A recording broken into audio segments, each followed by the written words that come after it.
Lindero Norte Noticias. Periodismo sin fronteras. 9 días estuvieron familiares y amigos en redes sociales y en campo buscando a una joven de 19 años de edad en Guadalupe, Nuevo León. Estuvieron en la desesperación, estuvieron también en la incomunicación con su ser querido. Fue aparecida ya, apareció con vida y ella misma señaló que estaba bien, que no había sido víctima de ningún delito. Fue encontrada en Mexicali. Le vamos a dar los detalles de esta situación que conmocionó a la comunidad de Nuevo León, pero que bueno, ya afortunadamente pues fue localizada, pero hay muchos detalles por analizar. Al igual le diremos que el 20%, de acuerdo a números que tiene la Secretaría de Educación, el 20% de los estudiantes de preparatoria dijo haber consumido y consumir algún tipo de droga. Y le vamos a comentar acá estos datos porque ya sabe que está con nosotros el doctor en educación Rodolfo García y aprovechamos que él fue consejero electoral para comentar también que 241 millones de pesos son los que se gastarán, los que se proyectan utilizar para la elección de jueces y magistrados en el proceso de Baja California, También está el federal. Pero bueno, todos estos temas los vamos a analizar en estos momentos. ¿Qué le parece si iniciamos?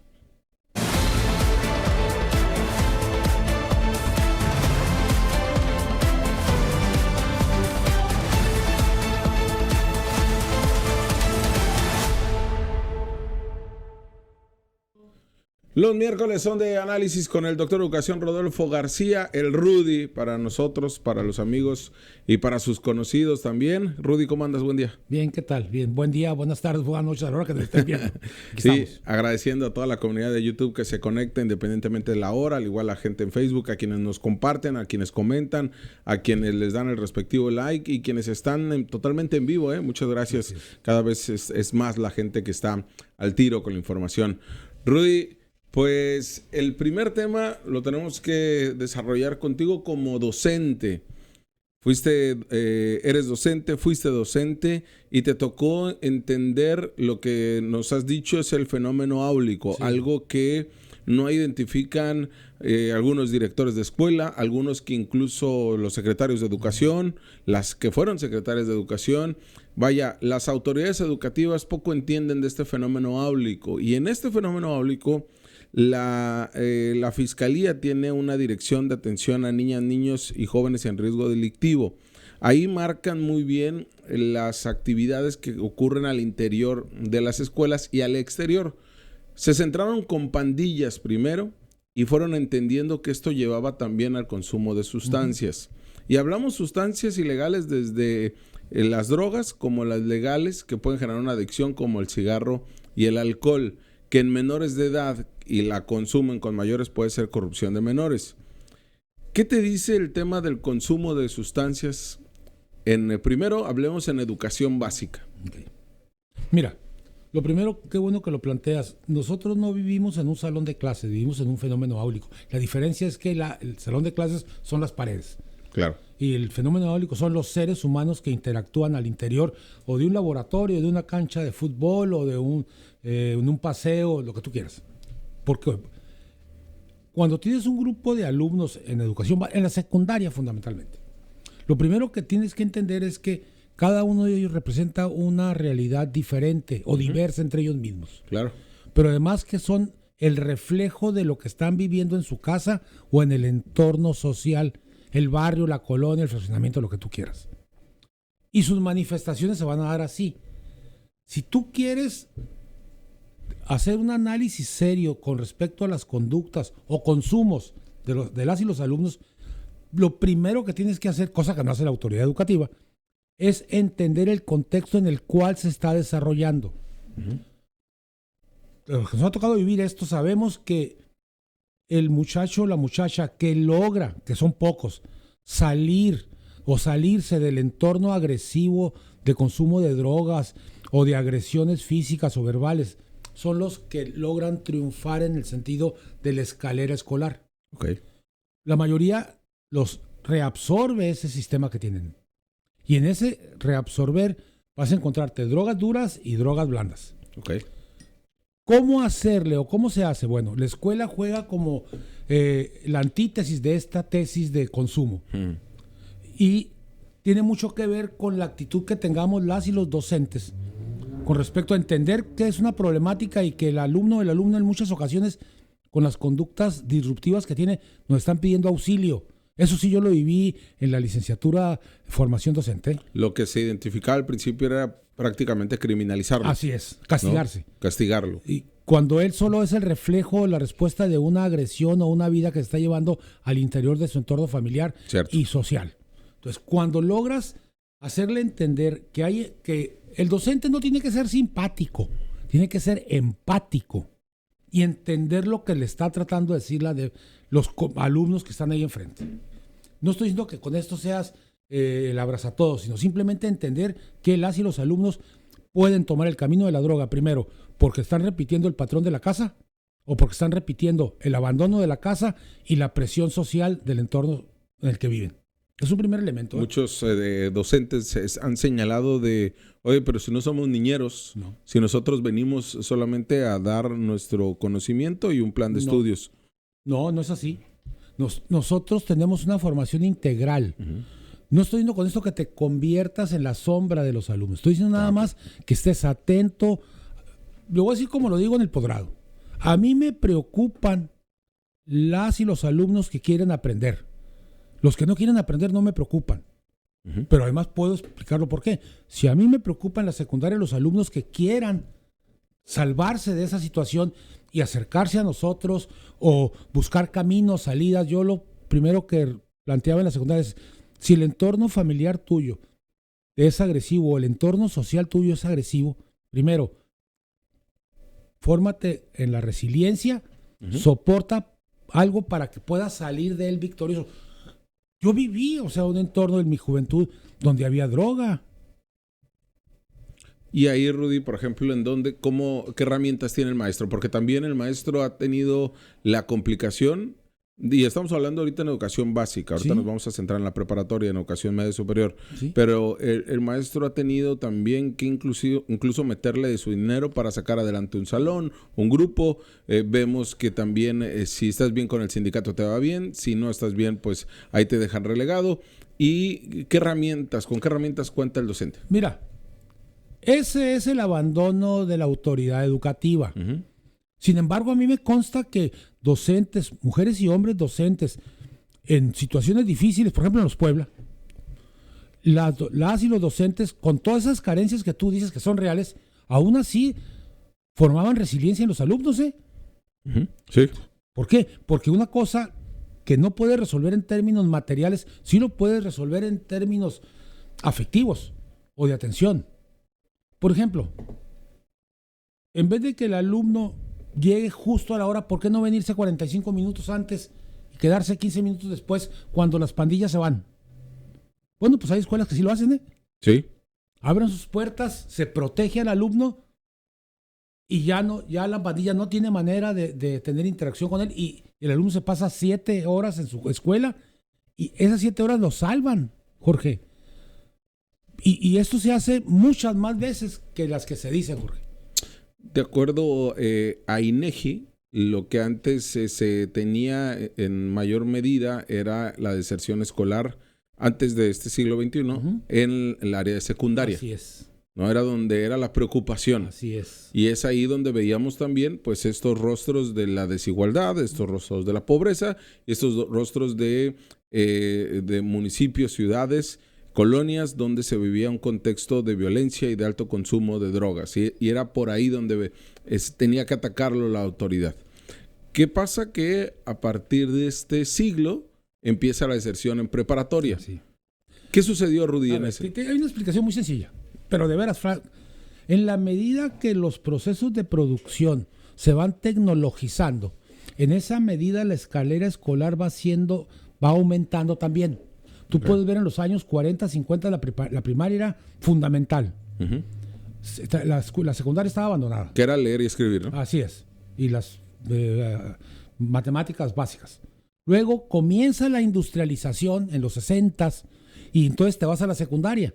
Tan es así que aquí la secundaria explotó en el mejor de los sentidos con don Milton Castellanos, cuando hizo las secundarias aquellas por cooperación en secundarias oficiales. Okay. Porque, pero no fue un acto gracioso, sino que la medida que los medios de producción se van siendo más tecnológicos, los procesos formativos de los niveles educativos tienen que ir subiendo.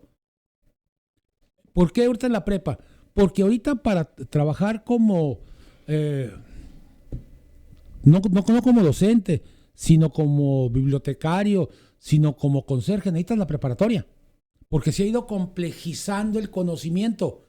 Por lo tanto, tienes que ir quitando lo riguroso a la primaria y a la secundaria. Claro. Por eso los profes hablan de que no los podemos reprobar. No, porque el proceso es que aquí antes te pedían primaria, ahora te piden secundaria, ahora te van a pedir prepa. Es porque se va complejizando los procesos de producción, Jorge. Entonces el problema se va a ir gestando en el nivel más alto donde pueden llegar la clase obrera. Claro. Entonces, por eso está en la prepa. Pero además, ahí cumple la función de inicio de la adultez. Justamente el secretario de Educación, Luis Gallego, hablaba sobre estas evaluaciones que hacen de manera continua el sistema educativo estatal en el tema de media superior, centrándonos en las prepas. Sí. Hay 45 planteles de preparatorias dentro federales, privadas y estatales.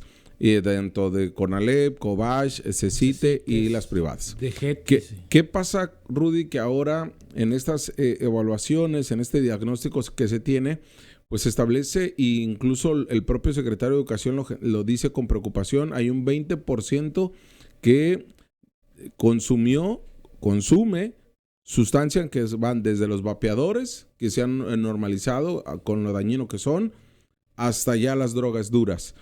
¿Es alarmante, Rudy? ¿Qué te dice?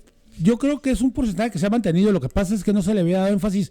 Y te voy a decir por qué le está dando énfasis ahorita. Por el fentanilo. Claro, no, sí. Ese es el punto de partida. Es el punto de partida. Ahí. 2. En mi periodo de estudiante preparatoria, las tienditas que estaban, tiendas en buen sentido de la palabra, te vendían cigarros sueltos. Ah, sí. Muy bueno. Entonces, desde entonces ya hay un proceso. ¿En la preparatoria? Sí, en la prepa. Entonces, el tendajito que había ahí en la esquina, no te vendían la caja, te vendían un cigarro o dos. Ya. Claro. ¿Qué estoy diciendo? No estoy justificando. Simplemente que metes en la bolsa a todos. Y no es así. ¿Por qué? Porque en el término del tabaco y el alcohol, el problema es que los gobiernos estatales, federales y municipales reciben una cantidad enorme de dinero de las tabacaleras o de las que producen alcohol. Claro. Entonces, a ver, quítale eso, no les des impuestos o ponlos al doble. Y junto una campaña. El problema está en las drogas duras, Jorge. Sí. Aquellas con las que no puedes tener convivencia. Y además de esto, Rudy, por eso también mucho de la normatividad, de la legislación, para no establecer bares, antros y todo esto cerca de las escuelas. Así es. Pero, por ejemplo, en el COBACH está el COBACH Mexicali, ahí tenemos el Arenia, no un casino, donde puedes ingerir bebidas alcohólicas, donde puedes fumar y además donde puedes tener una adicción más fuerte y silenciosa como lo es la ludopatía.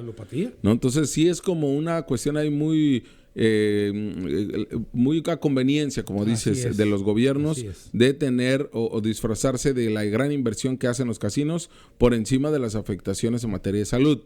Y es donde se tendría que trabajar también la política pública. Hoy hay un reconocimiento a partir del fentanilo, Rudy. Así es. ¿No? Aun cuando ya dijimos, está llegando tarde el gobierno de México para atender esto, pero han sido las y los docentes que otra vez se tienen que echar a la bolsa unos talleres que ellos lo tendrán que dar durante sus jornadas diarias, al menos creo que es 1, 2, 3 veces a la semana, y tendrán que explicar sobre el tema de fentanilo de acuerdo a unos cuadernillos que ya descargaron y que ya lo vieron en el famoso CTE. Es decir, Rudy, pues más chamba para el docente, ¿no? Nuevamente, porque el Estado y los empresarios, que son los que venden los cigarros y las cervezas o los licores o todo lo demás, y los negocios que se dedican a eso, le dejan la responsabilidad a la escuela, pues. Claro. No lo dejan a la sociedad. ¿Por qué no haces campañas magníficas? Cuando digo magníficas, es como las que veo de los partidos políticos. ¿Sí? Sí, claro. Cierto. En contra de los vicios. No lo van a hacer, insisto, porque estas drogas fáciles, débiles, como tú quieras llamarle, generan un montón de impuestos y además de corrupción, por supuesto. Ujú. El asunto aquí, lo hago la diferencia, porque este de aquí puede ser combatido directamente, aquí no, Jorge. Ujú. Aquí hay un tráfico ilegal de la producción, transporte y venta. Aquí es donde está el problema. Y este problema no puede ser solo atacado por la escuela. Tiene que ser atacado, y lo voy a decir así, por la fuerza pública de detener traficantes. Sí. ¿Cómo que voy y le digo a los estudiantes que no consuman si en la esquina le van a, no sé, por 50 pesos le van a dar una droga? ¿Estás a favor o en contra de que, por ejemplo, las acciones que ha hecho Cobach, que ha hecho CECITE en cuanto a los exámenes toxicológicos, estos al azar a los alumnos? Mira, yo estoy de acuerdo en que un alumno tenga que vivir procesos, otra vez, por drogas duras. Uh-huh. Yo a un estudiante de 18 años no le podría decirle, mira, te afecta el cigarro, el alcohol. El problema es decirle, mira, te afecta y puedes dejarlo, pero si tomas esto de aquí, te va a hacer abandonar el trabajo, te va a hacer abandonar la familia, te va a hacer abandonar el medio social en el que estás, vas a robar y vas a meter en la cárcel. Esa es la historia. Sí, yo lo veo igual, yo lo veo positivo, de que el sistema educativo le diga, vamos a hacer a los de recién ingreso, a los de tercer semestre y sexto semestre, al azar, les vamos a hacer su examen toxicológico. Obviamente tendrá que tener la aprobación de los tutores, pero sí decir lo que han venido haciendo. No te corro. Así es. Porque muchos padres de familia, que sus hijos van en estos mismos salones, decían, no, córranlos, ¿cómo es? Míralo, es un drogadicto y tal. Y uno les explicaba, les decía, es que si lo corres, ¿ahora qué es lo que va a hacer? Lo avientas al mercado. Exacto. No, esto tiene que ser con privacidad, con diagnósticos formales y además con ofrecerte una posibilidad de reinserción social. ¿Qué quiere decir? Mira, saliste positivo en el no sé, cristal, cosas que nunca he probado. Cristal, te ofrecemos un curso o medicamento u orientación para que lo dejes. Claro. Pero no te voy a expulsar, porque entonces te estoy poniendo fácil, pero muy fácil a los narcomenudistas. Ahí te va otro. Pues no. Sí, incluso el narcomenudista lo tiene bien identificado. Claro, ¿no? Es el que le compra. Porque quiénes son los que me pueden vender incluso al interior de la escuela, ¿no? Es. Un mercado que está muy cautivo y un mercado que también al final del día es alto consumidor. Así es. No solamente por lo que se consume al interior de una escuela, que pudiera ser muy, pero muy poco, pero lo importante es lo que te consume en el fin de semana o saliendo del salón de clase. O saliendo del salón de clase de la escuela. Aquí el asunto hay que tratarlo de manera diferencial. Una cosa es el consumidor y otra cosa es el vendedor. Al vendedor sí hay que expulsarlo. Sí, claro. Al consumidor hay que orientarlo. Aun cuando el vendedor también pudiera estar bajo el yugo del crimen organizado. Sí, pero además ya es parte del crimen organizado, Jorge. Bueno, sí, ya. Voluntaria o involuntariamente, ya es parte del crimen organizado. Lo que puede hacer es decir, tienes una oportunidad de irte a otra escuela, dejas todo esto. Una reubicación. Como en un primer aviso. Así es, como un primer aviso, pero vigilándote de que no vayas a vender. Porque ahí sí está el problema. No, que déjalo porque no, ya es parte del crimen, es parte de los tentáculos más débiles del crimen organizado, Jorge. Eso ya lo están haciendo los educación media superior. ¿Qué más podrían hacer, Rudy? En tu entendimiento del fenómeno áulico y sobre todo el contacto que tienes con docentes principalmente. Un problema de concienciación. ¿Qué quiere decir? Tomar conciencia, hacerle llegar a los padres de familia información, que tal vez la primera vez no lo lean, la segunda no, pero si le mandas un aviso de que su hijo está en riesgo, es muy probable, la probabilidad es alta de que sí le pongan atención. 2, ofrecer centros de orientación, no dentro de la escuela, sino un centro de orientación del gobierno donde pudieras ir o a tener información o a tener procesos de sanación, ¿no? Claro. Y es ahí donde recae mucho el trabajo que tendrá que ser la autoridad educativa. En ello se centra y sobre todo el sindicato pareciera que solamente está interesado en temas administrativos, Rudy. No, ni siquiera en eso, Jorge. El sindicato, la cúpula sindical, que es diferencia de la base sindical, está interesado en quedar bien con el gobernante en turno. Cierto. Por eso es que cuando el gobierno era priista, la cúpula era priista. Cuando fue panista, la cúpula fue panista. Ahora es morenista. No son ninguno, son gobiernistas. No están interesados en este tipo de situaciones. Pero sí tendrían que estarlo, pues. Es que es el compromiso El problema es que en la cúpula, ¿cuál formación docente de vinculación al fenómeno áulico tienes? Tú como sindicalista, Rudy, ¿Sí? tú tendría que venirse o sea, por ejemplo, ya hemos hablado de la rebelión de las bases, pero en este sentido también tendría que venir un grupo interesado netamente en el tema del fenómeno áulico. Sí, sin duda alguna, los cúpulas sindicales de la 37, de la 2 y de los demás sindicatos deben tener, no sé si llamarle sección, área, de académicos, de docentes comprometidos con la educación, que haga propuestas alternas o que construya nuevas propuestas de vinculación magisterial con las y los alumnos y los directivos. Que sean funcionales, ¿no? Sí, claro. Porque seguramente deben de tener algún tipo de área, pero con los expertos, tú dices, Así con es. gente que sepa. Así que es. es una especie como los gobiernos, por ejemplo, municipal y estatal tienen su COPLADE Su o COPLADEM. una cosa de esas, ¿no? una cosa de O esas. sea, que son donde nacen las políticas públicas Así es, a donde partir se de los plantean. diagnósticos. Entonces, aquí puede haber ese tipo de cosas. Por ejemplo, el rediseño o una propuesta nueva con respecto a una plática de inducción antes de entrar al primero de secundaria, o al segundo, o al tercer año, o al finalizar. Se me ocurre ahorita un curso así de inducción, una conferencia cada 15, 20 días, pero no esas conferencias acartonadas. Sí, no. No, es una conferencia donde los muchachos y muchachas puedan entender muy bien el peligro ante el que están enfrente con la droga. Entonces, esas cosas, puedes llamarle capítulo, puedes llamarle área, colegiado, como tú quieras, pero de un grupo de docentes comprometidos con ese tipo de cosas. Claro. Pero además incluye la formación cívica, ¿eh? Sí, totalmente. Rudy, cambiando totalmente de tema, una información que les presentamos en exclusiva en Lindero Norte y que acá en la Era Lucera se la damos a conocer también, es el caso de Claudia Grecia Sinaí, una joven de 19 años de edad que está próxima a cumplir 20, de hecho en el mes de marzo, y que fue reportada por sus papás como desaparecida o como no localizada el pasado 2 de febrero. Hace 9 días, bueno, hace ya 10 días. La joven, que salió a las 3 de la tarde de su casa en la colonia Nuevo San Sebastián, en Guadalupe, Nuevo León, pues no avisó a dónde iba. Lo que presumía la familia es que se podría estar con su pareja sentimental, de cual tenían desconfianza los familiares. Y en donde señalaban, pues puede estar vulnerable ante la comisión de algún delito. Es por eso que se hizo una pesquisa en el estado de Nuevo León por redes sociales, una búsqueda de campo por familiares, por amigos, por gente cercana. Ya desde los primeros días se presumía que podría estar en Mexicali, de donde vivía su pareja sentimental. Poco se ha dicho de la pareja sentimental, pero lo más importante era localizarla en vida y localizarla sin ningún problema, ni psicológico ni físico. Pues bueno, el día de ayer tuvimos la oportunidad de tener la información de la Fiscalía, donde se dio a conocer que pues ya había sido localizada en Mexicali.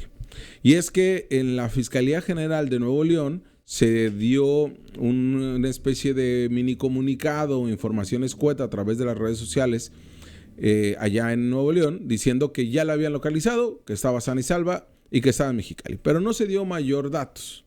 Por eso es que, pues, bueno, nos pusimos a investigar y ya durante toda la tarde del día de ayer empezó la Fiscalía del Estado, la localizó en una vivienda de la colonia Paseos del Sol, esta que está ubicada a un costado de Valle Dorado, sobre el Boulevard Carranza, esto en la delegación González Ortega de Mexicali, una zona enclavada en varias colonias, conjuntos habitacionales y zona comercial. Bueno, ahí se encontraba en una vivienda precisamente con su pareja sentimental. Lo más importante acá, Rudy, es que fue encontrada en vida. Lo más importante es que ella refiere que sí, que tiene diferencias con sus padres y que decidió, y ya es mayor de edad, de venirse a vivir a Mexicali, que estaba bien. Hubo un trabajo de la Fiscalía en materia psicológica, platicar con ella para ver si en efecto no había sido privada de la libertad o víctima de otro delito. Entonces, por el momento, Sabemos en qué domicilio está y todo, pero por temas de seguridad pues no lo vamos a compartir. Lo que sí es que este tipo de casos, bueno, le vuelven el alma al cuerpo a la familia y a una sociedad que vemos cada vez más casos donde fueron encontradas, enterradas o siguen desaparecidas mujeres, ¿no? Cuando se hace alguna cosa, yo inmediatamente, tal vez por esa compulsión a repetir el pensamiento, digo, ya la mataron. ¿Sí? ¿Por qué? Porque, hijos, esos comités o grupos de búsqueda, hijos, qué difícil, porque qué bueno que la encuentras con vida. Mira, lo que pasa es que ahorita que estabas platicándolo, a mí me tocó en la secundaria conocer el asunto de una compañera mía de secundaria que precisamente por problemas familiares se salió de su casa, dejó la secundaria, incluso por el periódico de aquel tiempo le hablaban y le decían que ya se había arreglado el asunto. Uh-huh. Es de alto riesgo, primero. Abandonar la familia a pesar de los problemas que puedas tener y no decirles que vas a vivir en otra parte con una decisión propia, dejas en una incertidumbre a la familia, Jorge. Claro, claro. Por más problemas que tengas, al final dices tú, a ver, esto lo pudimos haber remediado, o sabes que yo ya me voy, no quiero nada con ustedes, me voy a ir a vivir a 5 cuadras o 5 a 10 kilómetros de la casa y ahí nos vemos, Sí. Bueno, si no se arreglan los asuntos, ni modo. Pero eso de irte y no decir nada, o cuando, mira, no les voy a avisar hasta que esté el Mexicali. ¿Saben qué? Ya estoy en Mexicali, quítense líos. Sí, estoy con tal persona. Así ¿no? es. Y aquí me voy a quedar. Aquí me voy a quedar, ya. Sí, y es algo que por eso hacíamos referencia. Qué bueno que lo pones sobre la mesa, Rudy, porque pues en estos casos donde imagínate pasaron 9 días, o sea, 9 días de búsqueda, que aun cuando la familia sabía que, bueno, nuestra hija tenía diferencias con nosotros, podría estar en Mexicali porque ya vive el novio, pero no se sabe. Y el padres y madres, pues bueno, van a hacer muchas conjeturas, a repensar, a ver y todo, incertidumbre. Y se lanzan estas pesquisas que al final del día ayudaron, y la colaboración que hay entre la Fiscalía de Nuevo León y la Fiscalía General del Estado, pues bueno, fue importante, fue crucial, fue uno de los temas que se vio en la mesa de seguridad y terminó por dar resultados positivos, y más aún cuando fue localizada en vida y sin ningún problema, ¿no? Y donde el mayor problema nada más es el que tiene esta joven con su familia, ¿no? Con sus padres. Eso que lo arreglen aparte. Exacto. Nada más, en lo privado. Sí. Por eso señalamos aquí, pues bueno, que fue encontrada todos los medios de comunicación de Nuevo León que estaban a la expectativa de cómo había sido, porque la Fiscalía de Nuevo León no informó más, porque tampoco había más que informar. O sea, yo entiendo que hay medios de comunicación que viven del chisme, del morbo que generan estas historias, y con eso generan dinero, likes y todo. Pero lo más importante de acá es que fue encontrada con vida. Pero de manera voluntaria está ahí. Sí, de manera voluntaria, y que ella misma refiere, acá me voy a quedar. Así es. Porque la otra, Rudy, también se han vivido procesos como el que se tuvo de esta joven de Buenaventura, Colombia, donde ella misma sale desplazada por la falta de oportunidades, llega a territorio baja californiano y muere en Jacumé, ¿no? La abandona un traficante de personas, muere en Jacumé, y ahora pues se busca repatriar sus restos óseos. ¿Qué pasa ahí, Rudy? Que bueno, también hay quienes buscan la suerte en estos estados fronterizos, y donde también lo preocupante era ver si iba a cruzar hacia Estados Unidos y de qué manera, ¿no? Es que son dos realidades diferentes, Jorge. Aquí hay un problema familiar y aquí hay un problema de necesidad de expulsión de donde no te quieres salir, pero tienes que salir por la necesidad económica. Claro. Y jugarte la vida. Aquí es jugarte la vida. Eso es lo que no entienden muchos de los migrantes. Se están jugando la vida no por los explotadores mexicanos, que al final de cuentas deberían de meterlos a cárcel, pero lo que pasa es que te pueden robar o abandonar. El problema es brincarte y que los gringos te agarren. Sí, no, y además todos los peligros que te conlleva, y eso lo decimos por si alguien de alguna parte del país o de Latinoamérica nos están viendo y son jóvenes y piensan que esto pues es sencillo, que es una especie de aventura difícil, sí, muy difícil por todas las historias que saben, pero pueden encontrar la muerte, ¿no? Y sabemos que también, si se quedan en sus países de origen, quizá también la encuentren. Nada más que acá sí tener en medida de las proporciones, pues tener los riesgos del peligro que significa cruzar Estados Unidos. Porque es latente, pues, desde que sales de tu comunidad hasta llegar al cerco, arriesgaste la vida más veces que donde estabas, ¿eh? Sí, entonces ahí afortunadamente, repetimos, fue localizada con vida, Sí. Claudia Sinaí, y terminó siendo importante también, pues ya la comunicación que tuvo la Fiscalía de Baja California con la de Nuevo León y con los padres de esta joven, quienes, pues bueno, ya verán si arreglan sus diferencias o no, ya es un tema muy privado, pero sí vive en Mexicali, está bien. Y tendrá que también tener un seguimiento a la fiscalía para ver cómo se encuentra, ¿no? Esperando que sea la mejor decisión de su vida y punto. Sí. Oye, Rudy, pues decíamos las 241 millones de pesos para una elección que no es una elección político-electoral, es una elección donde vamos a definir el cambio de jueces, juezas, magistrados y magistradas, 170 cargos. Una elección que no ha dimensionado gobierno del Estado, que no ha dimensionado el Congreso y que solamente lo ha dimensionado, al parecer, el Instituto Estatal Electoral, y es por eso que proyecta 241 millones de pesos. Veremos si se los cumple el Congreso de Baja California, pero están sobre las cuerdas, ¿no? Mira, primero, por lo que sé, no es concurrente con la federal, pues. Uh-huh.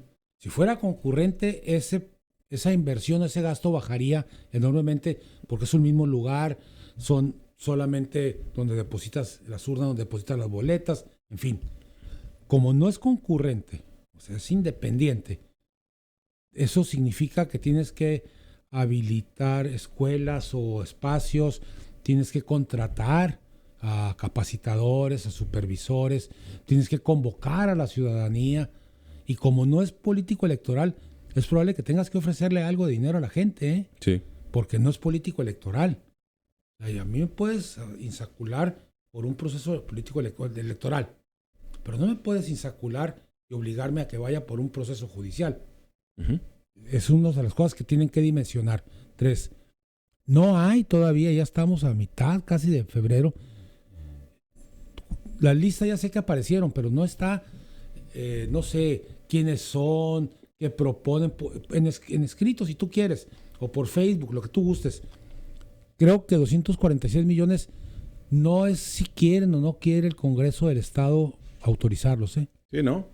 Eso es lo que cuesta la decisión del gobierno estatal de llevar a cabo la elección. Sí, Rudy, y además es como, a ver, entender. Tú lo viviste, Rudy, lo comentaron la vez pasada. Lo que te lleva a hacer un trabajo previo a una elección es complicado. Es bastante complicado. Y costoso. Sí.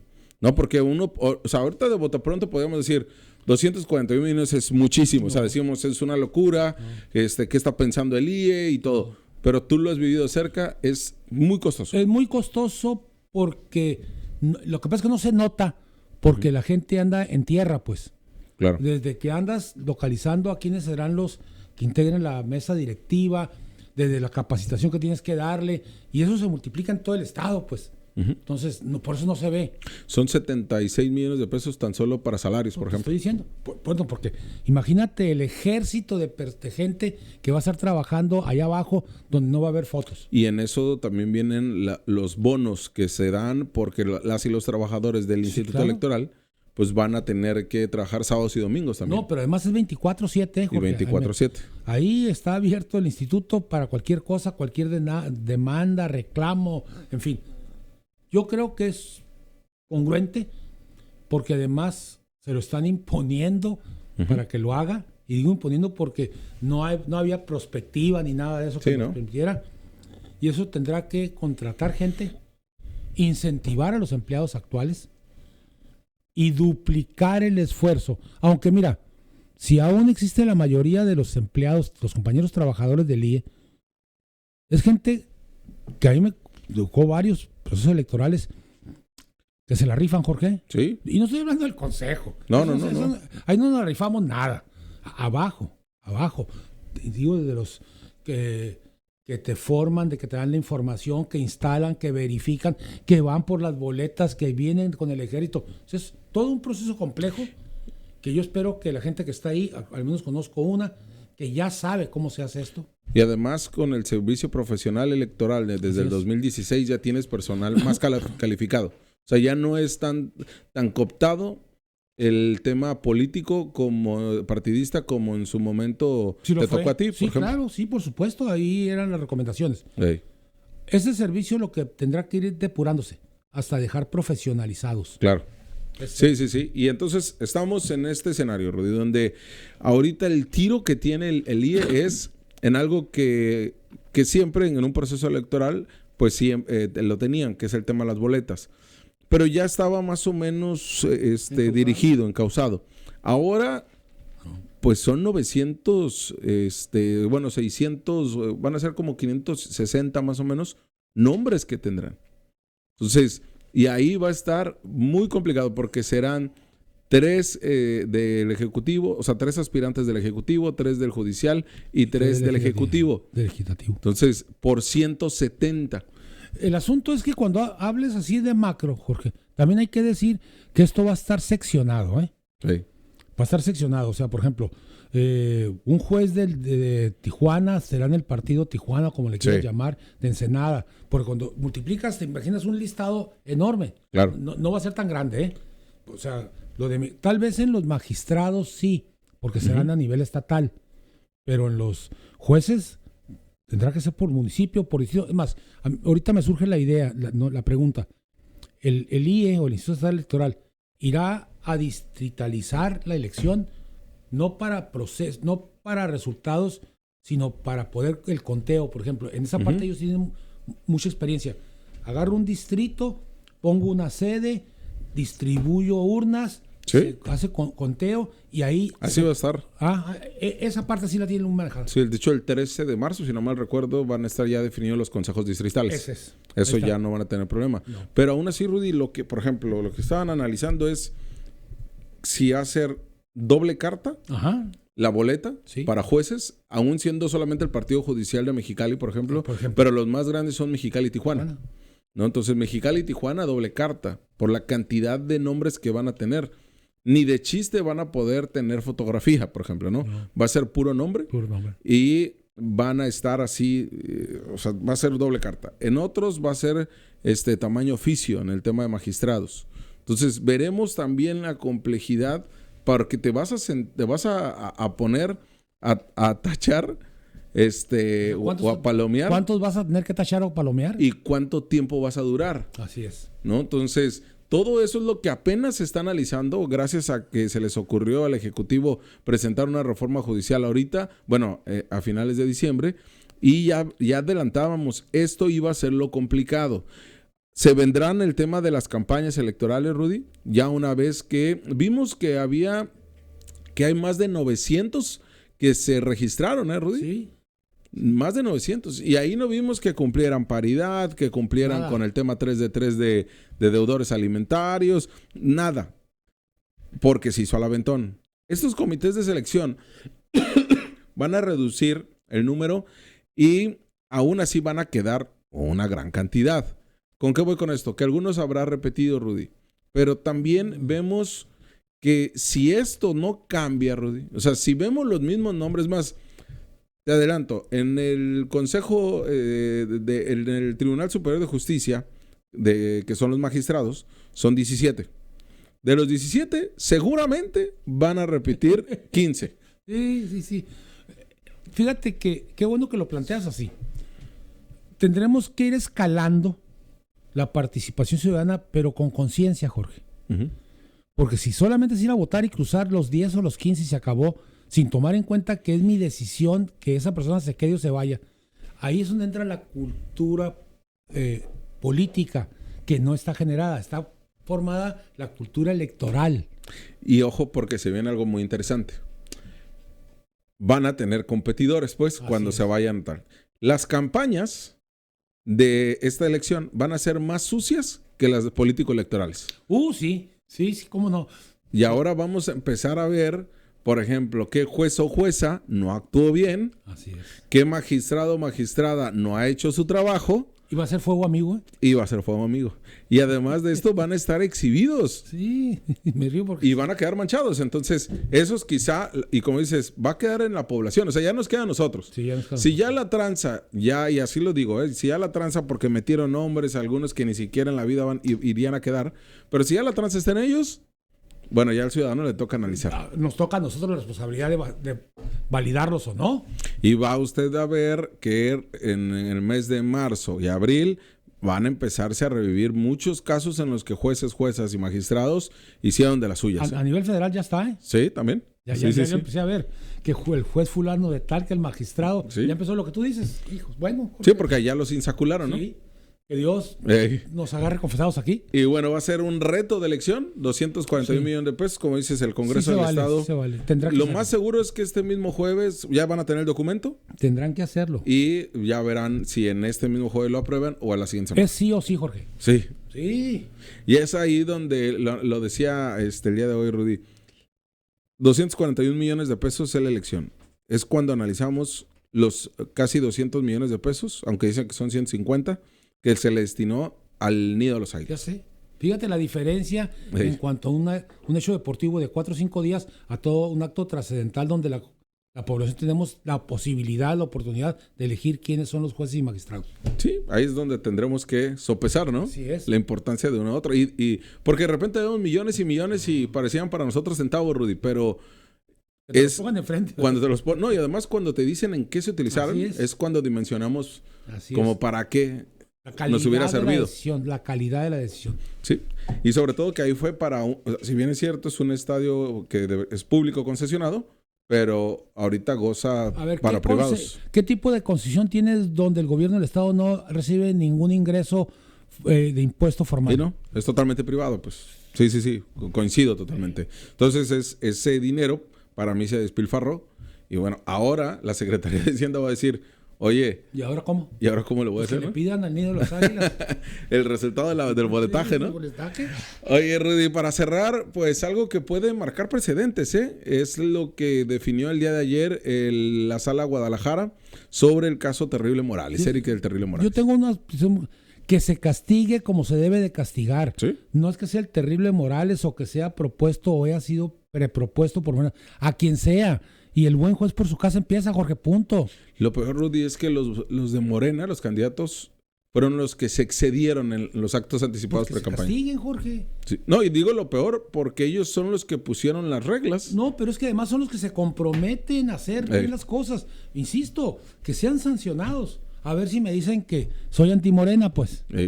Sí, No. que sean sancionados, pero además de esto, Rudy, vimos, por ejemplo, ahí tenemos las imágenes, no Isaac, a ver si nos las vas poniendo, por favor,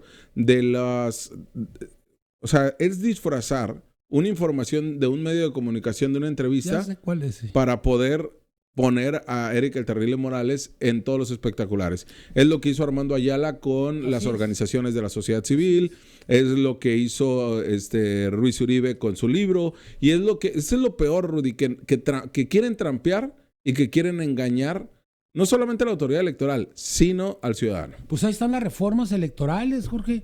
Cada vez que te hacen esto, tienes que incluirlo. En periodo electoral es prohibido que exista promoción. Tienes que hacerlo. Y lo peor, Rudy, es que ya se hizo la legislación con Bonilla y el mismo Bonilla se la pasó por el arco del triunfo. Puso pintas, puso Así es. espectaculares y los demás candidatos de Morena también. Y cuando vieron que se podía, pues también lo hizo el Verde y también lo hicieron todos. Que se sancione a todos y el buen juez por su casa empieza, Jorge. Sí. Es la mejor manera de demostrar que hay ética política. Empiezo por los de casa y después me voy con los demás. Ya. Y lo vergonzoso fue que otra vez la Sala Guadalajara le repone la plana al Tribunal de Baja California. ¿Hace cuántas veces ha sucedido eso, Jorge, por favor? Y es cuando nos ponemos a analizar, Rudy, urge que también se renueve el Tribunal de Baja California, ¿no? Sí, ya, por favor, o jubílenlo porque creo que tiene como 30 años ya. Sí, en el caso del magistrado Vargas. Así es. Y es quien busca ahora ser magistrado federal, ¿eh? Sí, claro. Desde que llegó a Mexicali así ha sido. Sí. Lo conozco de hace 20 años. Y es que el tribunal local, el tribunal de Jaime Vargas, determinó que no habría sanción más que una llamada de atención porque dijo no había dolo, porque el propio Eric el Terrible Morales dijo que no había destinado recursos. Fíjate, Hombre, qué creíble, ¿no? Ya, Jorge, por favor, ya. Eso es castigo para mí ya. Ahí tiene usted la información. Gracias de verdad por acompañarnos en este espacio de miércoles de análisis con el doctor en educación Rodolfo García. Gracias, Rudy. Por No, gracias a ti, pero es que cosa que me parece que ya me llega al límite. Nos vemos mañana en punto de las 8 de la noche. Usted está informado, pero tiene la última palabra. Ya sabe, como siempre, lo dejamos con también esta trabajo que presenta el Congreso y el gobierno del Estado en diferentes temas. Proposición de acuerdo económico mediante el cual se exhorta a los órganos autónomos del Estado de Baja California para que en este inicio de presupuesto 2025 realicen los ajustes necesarios para el cumplimiento de las reformas constitucionales sobre la brecha salarial y tabulador de sueldos y puestos al tenor de la siguiente. Exposición de motivos. En México, el Estado debe de acatar su obligación constitucional de promover y garantizar la igualdad entre hombres y mujeres. Esta igualdad debe estar contenida en la ley, a lo que se le conoce como igualdad formal. Sin embargo, debe complementarse con la llamada igualdad sustantiva, que consiste en la capacidad de ejercer estos derechos de manera plena y efectiva en la vida cotidiana. Atendiendo a esta obligación. Para impulsar el acceso a la vivienda en Baja California, la gobernadora Marina del Pilar se reunió con autoridades de Banobras para analizar los proyectos impulsados por la presidenta Claudia Sheinbaum Pardo. Destacó la importancia de fortalecer la infraestructura y concretar más obras en beneficio de la población, como las realizadas a través del Plan Estatal de Vivienda, que hoy es ejemplo a nivel nacional. Con este plan se contempla realizar 100,000 acciones de vivienda durante la actual administración, entre las que destacan las más de 30,000 que forman parte del proyecto Vivienda Violeta.